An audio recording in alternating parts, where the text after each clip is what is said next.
With the elections just around the corner, I was wondering what the various candidates standing in the Wairarapa are thinking.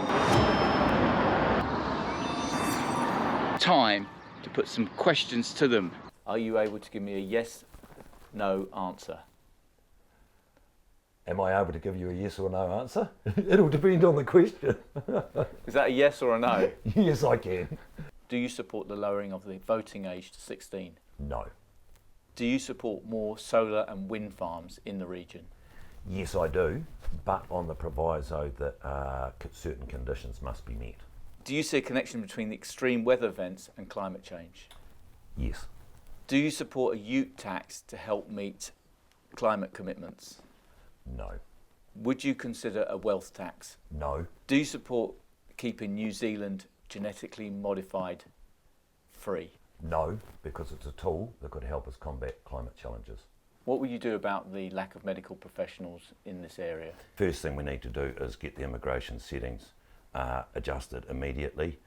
I guess the long-term plan, and it will take time, is we need to train more doctors. So we're looking at opening a third medical school, which will train 220 more doctors each year, and introduce a bonding system for nurses and midwives, which is effectively for those that wish to commit to stay in New Zealand for 5 years post-training. They'll be eligible for $4,500 each year, tax paid, which will effectively clear their student loans. So, and also introduce health targets, because targets at the end of the day are goalposts, and it gives you something to aim at, and you can actually measure your performance. How can people be assured, apart from a promise, that, say, the National Party and yourself are committed to actually getting more doctors and nurses? Look, we can do the best that we can do. We think we've got very good, sensible policy, Phil, and we've just got to be ruthlessly focused on trying to achieve those outcomes. What is your attitude towards co-governance and democracy? I guess the first thing in terms of co-governance are very simple. It's no, and one of our party values is that equal citizenship, which is one person, one vote. In terms of democracy, democracy is very, very important, and the principles of it, and we are incredibly fortunate to live in a democratic nation. What would co-governance mean for Aotearoa, New Zealand, if it came into power? What would the end result be, do you think? Well, I don't know that anyone particularly knows, because it's a bit of an ill-defined concept, if you like. So we haven't really had a mature adults grown-up conversation about it. So we come back to that basic philosophy, equal citizenship. What policies are you planning to address climate change? In terms of what we probably do need to shift into is how we actually manage or adapt to the climate impacts that we're witnessing. So that's probably key, because I think if we're honest, we're not going to stop what feels inevitable. Yes, we can manage to the degree, but I think we do need to talk about how we actually adapt and manage to it, which is building resilience into what we do, whether that be our roads, whether it be how we manage our rivers, all those sorts of challenges that will be looming. And what's the kind of commitment towards going carbon emission zero? Yeah, so we still support the Zero Carbon Act, and I think it's important that we play our part. It's very easy to sit there and say we're 0.17% of the world emissions, but if 50 or 100 countries say that, collectively that adds up to a bit. And we must also recognise that we're a trading nation, and so if we developed a reticence to do anything about it, there is the potential that that could be used effectively as a trade barrier. And trade export income is incredibly important to this country, because that's effectively how we pay our way. It's how we pay our wages for our nurses, our teachers, your local policemen. And when you say you're committed to carbon zero, what actual actions and policies would be dealing with that? Well, one I guess is, and I've obviously talked about, is the decarbonisation, and that is about encouraging carbon emitters to change behaviours at source. And in terms of the ag emissions, which is quite often talked about, we've got to be very mindful that in our rush to get a medal round our neck on the world stage, we don't actually score an own goal. So it must be about technology. That is ultimately the answer, because it will be, whatever we do must be an enduring mitigation. What are your transport plans for the Wairarapa? Our view is that we want safer roads, not slower roads, and some of that is about focusing on where we spend our money. So, for example, 21 raised pedestrian crossings are planned between Featherston and Masterton for $9 million. I'll save you the calculator, it's about $428,000 each.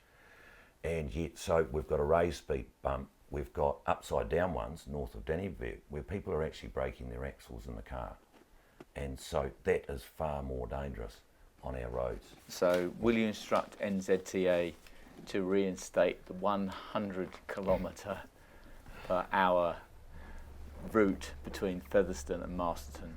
I've had talks with Simeon Brown, National Party spokesperson for transport, on this, and the very easy answer is yes.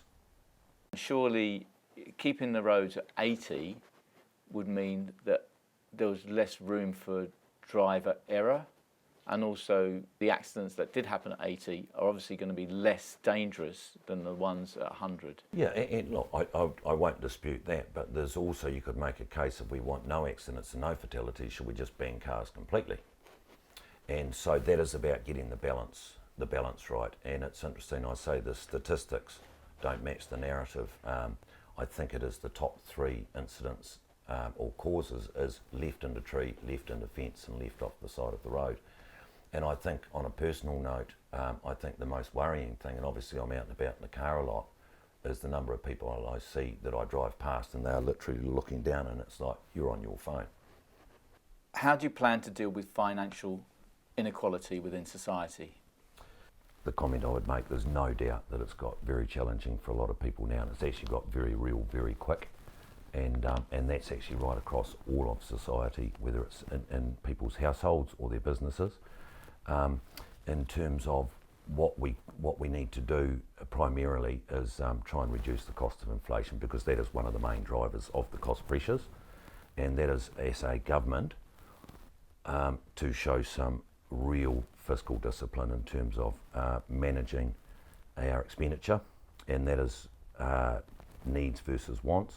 In terms of the inequality, we also do believe, though, that people should be rewarded for their hard work. And, you know, we're very good at a country as celebrating our sporting heroes, and we're very good at putting them up on a pedestal. And I just think we collectively need to lift the bar in terms of our ambitions and actually celebrate people that are successful.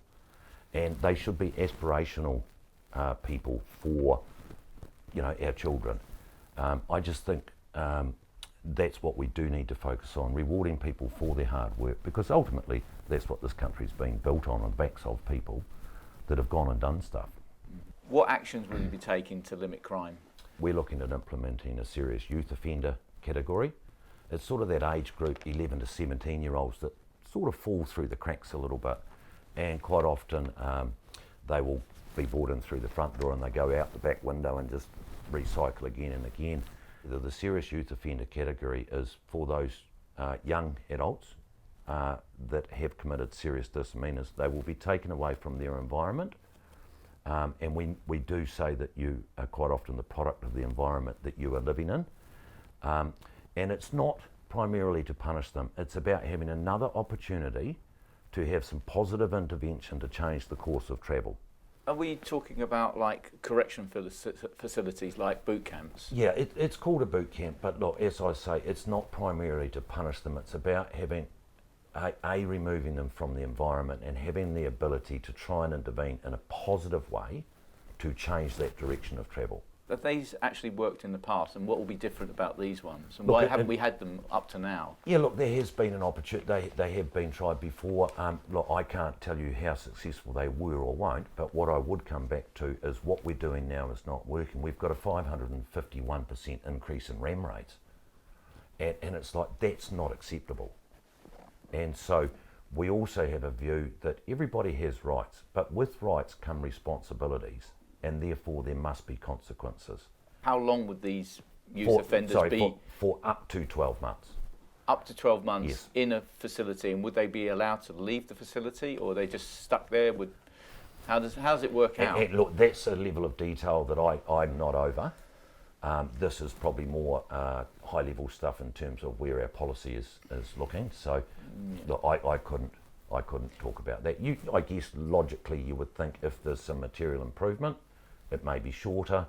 I mean, some people who say you're removing them from a difficult environment and putting them into an environment that's basically a training camp for them to learn war criminal ways. No, because not if you have the wraparound support and the right people facilitating. Like, that's obviously key. What will you do to stop bullying in schools? Look, I think one of the policies that we've released just recently has been banning the cell phones, and obviously having had 4 children go through the education system in the Wairarapa, we sort of saw the influence that cell phones could have, and I would make the case in most cases detrimental.